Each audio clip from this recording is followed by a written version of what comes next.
Assalamualaikum warahmatullahi wabarakatuh. Kembali lagi bersama saya Fahdi Afakalik di acara kesayangan kita Neostok. Oke, saya akan menemani Anda beberapa menit ke depan dengan topik-topik yang sangat inspiratif dan kita akan tanya jawab tentang seputar Olimpiade sejarah. Sebelum saya menyapa bintang tamu kita yang spesial ini, saya memberi kesempatan kepada Anda semuanya untuk jangan lupa tekan tombol like, subscribe, dan juga share video ini agar bermanfaat. Oke, langsung saja di studio kita sudah hadir Kang Jinggo Syafiq. Assalamualaikum warahmatullahi wabarakatuh, Kang. Waalaikumsalam warahmatullahi wabarakatuh. Kumaha atuh udah manggang? Damang. Alhamdulillah.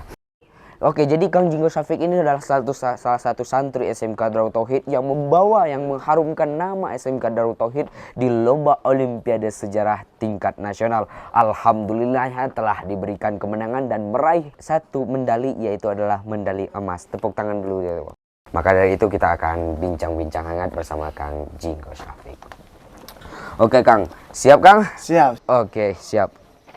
Ya, nih persiapan apa sih yang akan siapkan untuk menghadapi lomba ini, Kang? Mungkin yang pertama itu saya belajar ya. Supaya jelas menghadapi Olimpiade itu harus tidak H+A-1 buat menghadapi Olimpiade itu, tapi jauh-jauh hari saya belajar, H-7 lah. Itu paling dikitnya H-7. Dari Google saya belajar, nanya guru, terus nanya-nanya yang pintar sejarah lah. Terus yang kedua itu doa. Udah pasti saya sebagai orang muslim itu harus banyak-banyak berdoa, karena dengan doa itu senjatanya ampuh bagi umat muslim ini. Iya, betul sekali.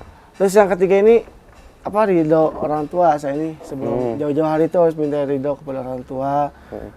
Orang tua saya gak ridho, mungkin saya tidak bisa menang kali ya dalam Olimpiade kali ini. Karena ridho orang tua saya ini, alhamdulillahnya saya menang di lomba sejarah ini. Terus orang tua saya juga pernah berpesan kepada saya, apa tuh? Tentang doa sih. Doa itu jangan menjadi orang yang pintar, tapi doa itu harus menjadi orang yang beruntung. Mungkin saya ini termasuk salah satu orang yang beruntung di antara peserta-peserta yang lainnya. Oke, pertanyaan kedua nih, Kang. Olimpiade ini tingkat apa sih, Kang? Dan apa sih kesulitan Akang untuk menghadapi Olimpiade ini? Mungkin tingkat nasional ya. Tingkat nasional. Betul. Oke, berarti banyak dong seluruh Indonesia gitu. Ya, betul. Oke, kan pastinya banyak bertemu dengan sekolah-sekolah favorit, sekolah-sekolah yang udah unggul dari dahulu gitu loh. Apa sih kesulitan yang Akang hadapi saat Olimpiade itu? Mungkin kesulitannya itu dalam belajar ya. Karena saya ini di sekolah SMK ini belajar itu tentang TKJ-an. Iya, jauh sekali dari TKJ itu ke sejarah. Sejarah, ya betul, pasti. Jadi saya itu seperti yang pertama, saya itu harus belajar dari H-7 agar bisa mendapatkan hasil yang maksimal. Terus yang kedua ini lawannya mungkin ya. Lawannya ini berat karena dari sekolah-sekolah unggulan yang dari seluruh Indonesia. Nggak mungkin dong saya lawannya ibaratnya antar kampung doang, karena kan nasional. Iya, nasional. Jadi ada sekolah-sekolah favorit yang masuk ke dalam Olimpiade ini. Terus kesulitan yang keduanya ini tentang ini sih akses di sekolah ini ya. Soalnya apa ya, kan kita dari pesantren, mungkin pesantrennya juga belajarnya malam gitu, Kang. Itu gimana, Kang, cara menghadapinya? Mungkin saya waktu ya, niatnya sehari itu minimal saya belajar sejarah itu 3 jam lah, 3 jam paling minimal. 3 jam, Kang? Per hari. Nah, itu kalau 3 jam itu pagi atau gimana?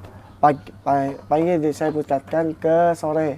Karena pagi sampai duhur saya fokus belajar. Belajar di kelas gitu? Betul. Seperti biasa, KBM. Nah, sorenya? Baru belajar buat Olimpiade ini. Oh, gitu ya. Mungkin saja.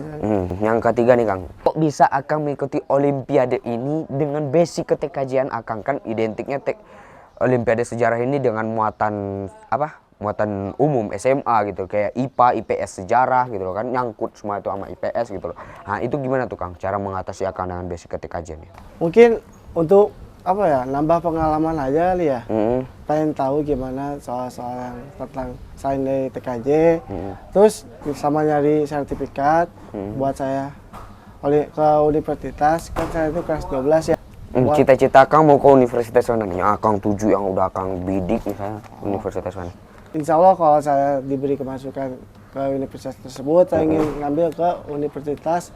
Saya ini mau masuk ke 2 universitas ini, antara UPI yang di Tasikmalaya atau ke Brawijaya yang di Malang. Brawijaya. Itu cita-cita saya. Oke, semoga dikabulkan Allah ya Amin, teman-teman ya. amin. Amin amin ya rabbal alamin. Makanya saya dari sekarang gitu nyari sertifikat buat perlengkapan, misalnya buat tambah nilai lah. Karena tahu sendiri kan ya, saya di sini kan kecil.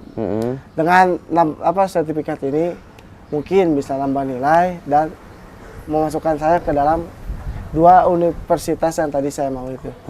Itu Oke. saya. Akang mau masuk universitasnya jalur apa nih? UMBK kah atau apa? Mungkin saya akan coba jalur ini dulu ya, SNMPTN, itu jalur rapot. Iya, yang sudah lapor. Dan itu apa ya? Kalau Kuotanya itu terbatas. kalau terbatas ya pasti. Niatnya 40% dari angkatan. Berarti jumlah angkatan saya ini kan 60 orang. Mungkin yang diambil tuh cuma 23 sampai 25 orang doang. Berapa persennya lah gitu deh Kang. Buat bisa mengambil ke jalur rapot ini. Hmm. Tapi dari situ saya pengen masuk jalur situ dulu. Terus yang kedua nyoba jalur SBMPTN, itu jalur SBMPTN. tes. Iya. Kayak UNN gitu lah ya Kang. Ya? Betul. Oke. Oke Kang, dan kalau kami juga penasaran nih Kang, kan kalau misalnya contoh soalnya itu kayak gimana sih? Apakah tentang pertanyaan tentang proklamasi karena identik kemarin sebelum lomba itu sebelum 17-an atau gimana Kang? Contoh soalnya itu. Mungkin contoh soalnya ini kayak ini apa? Tentang sejarah, berarti sejarah apa? Kayak Sultan Hasanuddin, beliau tuh kan lawan-lawan penjajah. Karena Qadarullah beliau kalah. Nah, kalahnya itu karena apa? Dan penyebabnya itu apa?